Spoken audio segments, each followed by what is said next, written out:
Hello everyone. Today we will start from question number 6 of exercise 6.2. In figure, A, B and C are points on OP, OQ and OR respectively. ये figure हमें given है. इसमें कह रहे हैं जो ये A, B और C पॉइंट्स हैं ये कौन कौन सी लाइन पर है. A पॉइंट है लाइन OP पर, B point on OQ and C point on OR such that AB parallel PQ. जो ये ए बी लाइन सेगमेंट है that is parallel to P Q and A C is parallel to P R. Now we have to prove that B C is parallel to Q R. ठीक है, क्या क्या given है हमारे पास कि एक ट्रायंगल है हमारे पास पी क्यू आर. इसमें ए बी और सी तीन पॉइंट्स हैं. ए पॉइंट ओपी पर है, बी पॉइंट ओ क्यू पर एंड सी ओ आर पर. इस टाइप से है ये पॉइंट कि जो ए बी लाइन सेगमेंट है वो पी क्यू के पैरेलल है.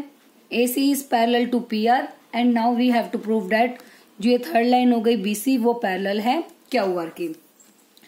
अब हमें लाइंस को पैरेलल प्रूव करना है. पैरेलल प्रूव करना है इसका मतलब क्या हो गया कि कन्वर्स ऑफ BPT कि कन्वर्स ऑफ BPT की हेल्प से हम प्रूव करते हैं किन्हीं भी लाइंस को पैरेलल. ठीक है, तो स्टार्ट करते हैं.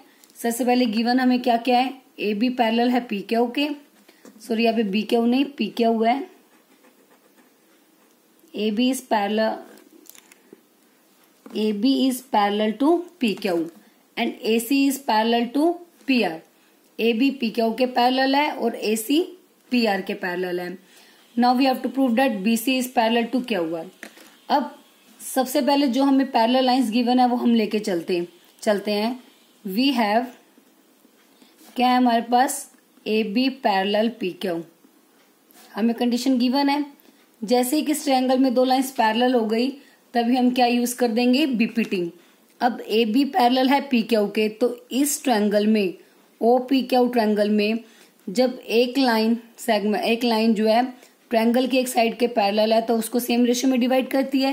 यही होती है हमारी बीपीटी. तो इसका मतलब क्या हो गया ओ ए बाय में ए पी इक्वल होगा ओ बी बाय में बी क्यू. तो राइट कर देते हैं. देयरफॉर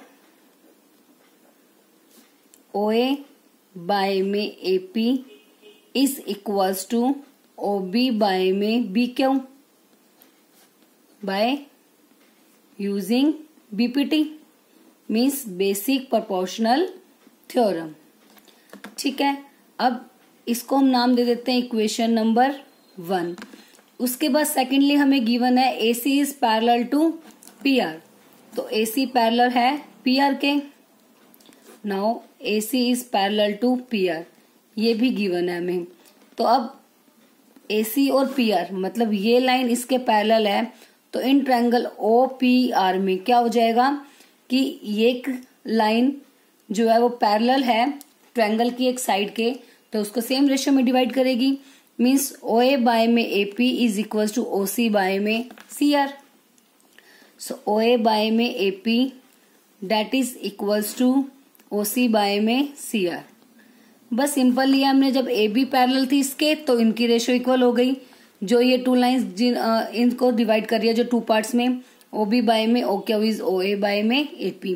ऐसे ही AC जब पैरेलल होगी तो इससे जो रेशियो बन रही है लाइन सेगमेंट की वो इक्वल हो जाएंगी OC बाय में CR, OA बाय में AP. इसको इक्वेशन नंबर 2 नेम दे देते हैं और इसका भी क्या रीजन हो जाएगा बाय BPT या यूजिंग BPT. अब फ्रॉम इक्वेशन 1 एंड 2 से हमारे पास क्या कंक्लूजन निकल रहा है कि देखो दोनों की लेफ्ट हैंड साइड सेम है. सो देयरफॉर उनकी राइट हैंड साइड भी कैसी हो जाएगी equal. So from equation 1 and equation 2 conclusion हो गया हमारे पास कि जो उनकी राइट हैंड साइड इक्वल है डेट मीन्स OB बाय में BQ is equal to OC by में CR. अब ध्यान से देखो OB बाय में BQ इक्वल आ गई OC बाय में CR. तो ये रेशियो हमारे पास इक्वल आ गई. तो ये रेशियो से जो सी लाइन बन रही है वो कौन सी है BC और QR. तो वो कैसी हो जाएंगी parallel by the converse of BPT. क्योंकि BC और QR को पैरेलल प्रूफ करने के लिए हमें क्या शो करना था कि जो ये लाइन है ट्रायंगल की एक साइड के पैरेलल तब होगी अगर ये लाइन इन बाकी की दो लाइंस को सेम रेशियो में डिवाइड करती है. तो BC को QR के पैरेलल होने के लिए हमें OB बाय में BQ इक्वल दिखाना था OC बाय में CR। तो यहाँ से हमारे पास आ गया OB बाय में BQ इक्वल आ गया OC बाय में CR। सो इसका मतलब therefore by the converse of BPT, by converse of BPT we can say that line BC is parallel to QR. BC is parallel to QR। बस question हमारा prove हो गया। ठीक है, तो सिंपल, सबसे पहले जो हमें गिवन है, जो लाइन पैरेलल है, पहले हमने फर्स्ट लाइन उठा ली जो पैरेलल गिवन थी, उस पर बीपीटी अप्लाई कर दी। फिर सेकंड पैरेलल लाइंस गिवन थी, वो पिक करके उसके ऊपर बीपीटी अप्लाई कर दी। दोनों इक्वेशन से हमारे पास एक रिजल्ट आ गया कि OB बाय BQ इक्वल आ गई OC बाय में CR। और ये अगर रेशियो इक्वल है, इसका मतलब जो लाइंस BC पैरेलल हो गई QR के by the converse of BPT theorem. Now next question number 7 is using theorem 6.1। Theorem 6.1 का मतलब है हमें यूज करनी है बीपीटी थ्योरम, क्योंकि जो थ्योरम नंबर 6.1 है वो बीपीटी है। Prove that A line drawn through the mid point of one side of a triangle. हमने एक ट्रायंगल बना लिया ABC। अब इसमें कह रहे हैं कि इस क्वेश्चन में हमें बीपीटी को यूज करना है और प्रूव करना है कि एक लाइन है, वो लाइन हमने मान ली कौन सी है, DE, drawn through the mid point of one side of a triangle. वो ट्रायंगल की एक साइड के मिड पॉइंट से, तो हमने मान लिया कि वो मिड पॉइंट क्या है, D। ठीक है, mid point of one side of a triangle parallel to another side, वो पैरेलल होगी अनदर साइड के, और थर्ड साइड को वो बाइसेक्ट करेगी, मतलब इक्वल इक्वल पार्ट्स में डिवाइड करेगी। एक बार फिर से सुन लो क्या है स्टेटमेंट में। हमारे पास एक ट्रायंगल है, इसमें हमने यूज करना है बीपीटी थ्योरम का। अब ये कह रहे हैं कि एक लाइन है हमारे पास, हमने एक लाइन ऐसी ड्रॉ की कि वो ट्रायंगल की एक साइड के मिड पॉइंट से ड्रॉ की गई है। तो हमने मान लिया कि वो साइड जो है AB है, उसका हमने ले लिया mid point D। D mid point है, मतलब AD is equals to DB। ठीक है, एक लाइन के मिड पॉइंट से जाने वाली लाइन हमने अनदर साइड से के पैरेलल दिखानी है, और जो थर्ड साइड बच गई, देखो पैरेलल इसके तो हो नहीं सकती, लाइन यहां से ड्रॉ कर रहे हैं, तो इसका मतलब DE को पैरेलल दिखाना है BC के। सॉरी हमें बोला हुआ है कि एक लाइन के मिड पॉइंट से जाने वाली लाइन जो अनदर लाइन है उसके पैरेलल है, मतलब DE is parallel to BC given है। हमें प्रूव करना है कि वो जो थर्ड लाइन बच गई उसको वो बाइसेक्ट करेगी। बाइसेक्ट का मतलब टू इक्वल इक्वल पार्ट्स में डिवाइड करेगी। दैट मीन्स हमें शो करना है AE इक्वल्स टू EC। तो गिवन है हमें ABC ट्रायंगल में D मिड पॉइंट है AB का, इसका मतलब AD इक्वल हो गया DB के।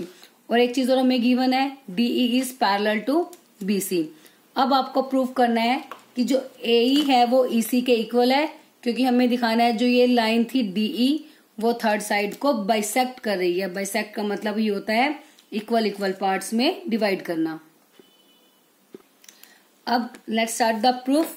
सबसे पहले हमें गिवन है DE पैरेलल है BC, DE पैरेलल BC, ये हमें गिवन है। जैसे ही एक लाइन भी पैरेलल आ गई तो बीपीटी यूज कर देंगे। तो बीपीटी क्या हो जाएगी, AD बाय में DB इक्वल है AE बाय में EC यूजिंग बीपीटी। अब जो AD और DB है वो आपस में कैसे हैं, वो तो इक्वल हैं, क्योंकि D जो है मिड पॉइंट था।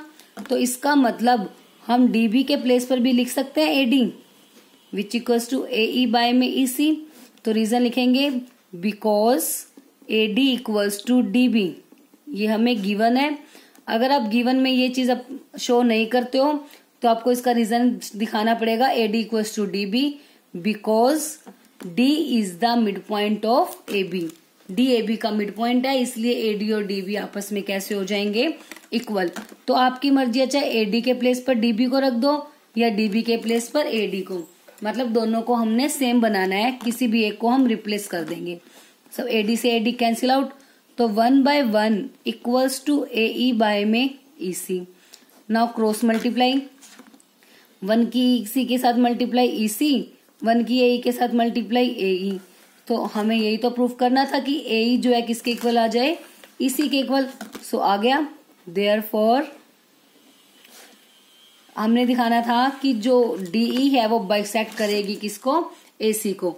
अब ये दोनों पोर्शन जब आपस में इक्वल आ गए, इसका मतलब यही तो हो गया जो DE लाइन है that bisect AC at point E। So therefore DE bisects AC। Clear, simple सा था हमारे पास। DE पैरेलल थी BC के, D मिड पॉइंट था AB का। शो करना था कि DE जो है वो बाइसेक्ट करता है AC को, मतलब बेसिकली हमें दिखाना है E is the mid point of AC, मतलब AE इक्वल्स टू EC हमें शो करना है। तो सबसे पहले DE पैरेलल था BC के, तो हमने यहाँ से BPT अप्लाई कर दी। जैसे ही BPT अप्लाई की, हमें पता था AD और DB आपस में इक्वल है, तो इनमें से किसी भी एक को हम चेंज कर लेंगे, मतलब दोनों को सेम बना देंगे। मैंने यहाँ DB को रिप्लेस कर दिया। DB किसके इक्वल था, AD के, तो DB के प्लेस पर रख दिया AD को। AD से AD कैंसिल आउट, मतलब 1 आ गया। Then after that by cross multiplying it, AE equal आ गया EC के, जो हमें प्रूफ करना था। So therefore DE bisects AC। Now next question number 8, using theorem 6.2। 6.2 मतलब कन्वर्स ऑफ BPT थ्योरम का यूज करना है। Prove that the line joining the mid points of any two sides of a triangle is parallel to the third side. तो अब इस triangle में हमें बोला हुआ है कि जो D और E है वो दोनों मिड पॉइंट है to sides of a triangle. तो हमने लेट कर लिया D is the mid point of AB and E is the mid point of AC। ठीक है, दोनों के मिड पॉइंट हमने मान लिए। D मिड पॉइंट है, मतलब जो AD है वो DB के इक्वल होगा, AE जो है वो EC के इक्वल होगा। प्रूफ करना है कि जो ये लाइन ड्रॉ की गई है इनके मिड पॉइंट को ज्वाइन करती हुई, वो थर्ड साइड के पैरेलल होगी, मतलब DE को हमने पैरेलल प्रूफ करना है BC के। ठीक है, स्टेटमेंट क्लियर हो गई आपको। गिवन है हमें ट्रायंगल में D मिड पॉइंट है AB का, so therefore AD equals to DB। E is the mid point of AC, so therefore AE equals to EC हो गया। Now we have to prove that DE is parallel to the third side. अब two sides के तो mid point हो गए, तो third side कौन सी बच गई, BC। So therefore we have to prove that DE is parallel to the line segment BC। BC के क्या होगी, पैरेलल। अब पैरेलल हमें प्रूफ करना है। पैरेलल प्रूफ करने का मतलब क्या होता है कि हमें कन्वर्स ऑफ BPT यूज करनी है। कन्वर्स ऑफ BPT मतलब हमें अगर इन दोनों को पैरेलल दिखाने का मतलब है, अगर हम ये रेशियो इक्वल दिखा दें, मीन्स AD बाय DB अगर इक्वल आ जाए AE बाय में EC, तो हम कह सकते हैं कि BPT के कन्वर्स से जो DE है वो पैरेलल हो जाएगी BC के। तो लेके चलते हैं। सबसे पहले वी हैव गिवन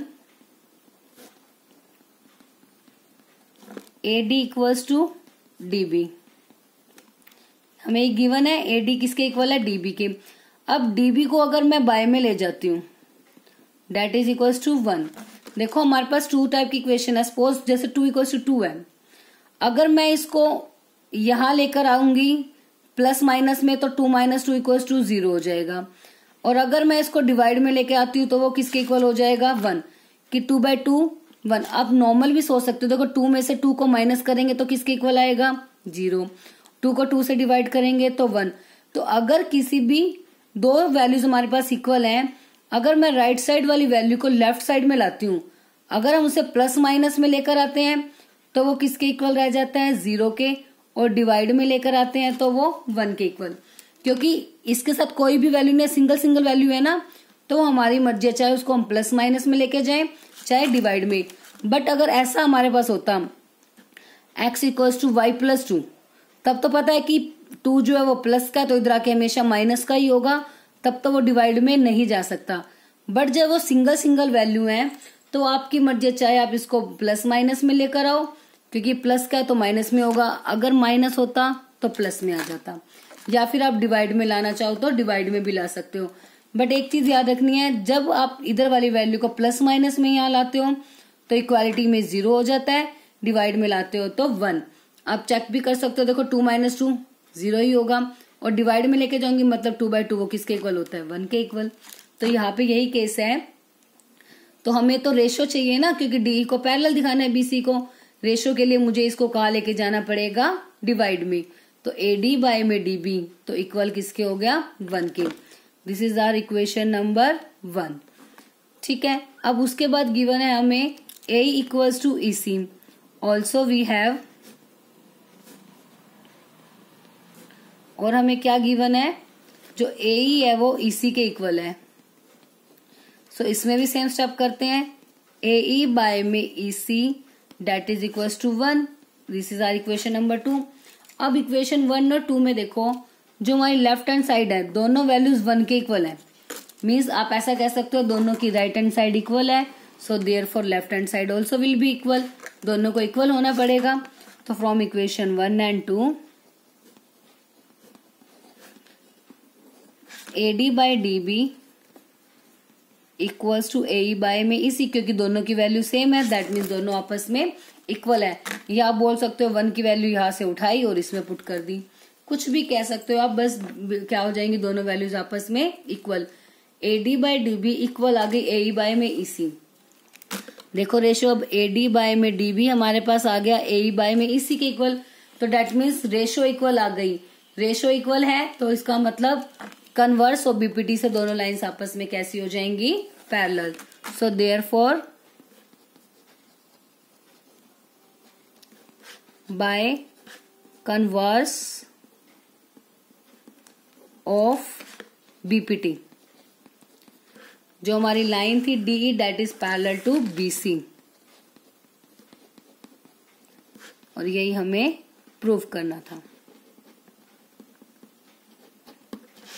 ठीक है, तो सिंपल है, दोनों आपस में इक्वल है, बस इसको याद रखना, डिवाइड में ले जाएंगे 1 के इक्वल हो गया।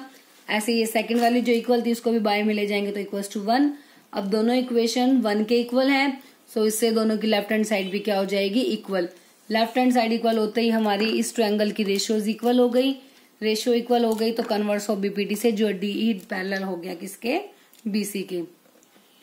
बस आज हम इतने ही क्वेश्चंस करेंगे, 3 क्वेश्चंस। आई होप तीनों क्वेश्चंस आपको अच्छे से क्लियर हो गए हैं। बाकी के जो नेक्स्ट 2 क्वेश्चंस हैं इस एक्सरसाइज के, वो हमारी नेक्स्ट वीडियो में कवर करेंगे। तब तक आप इन क्वेश्चंस को अच्छे से रिवाइज करो।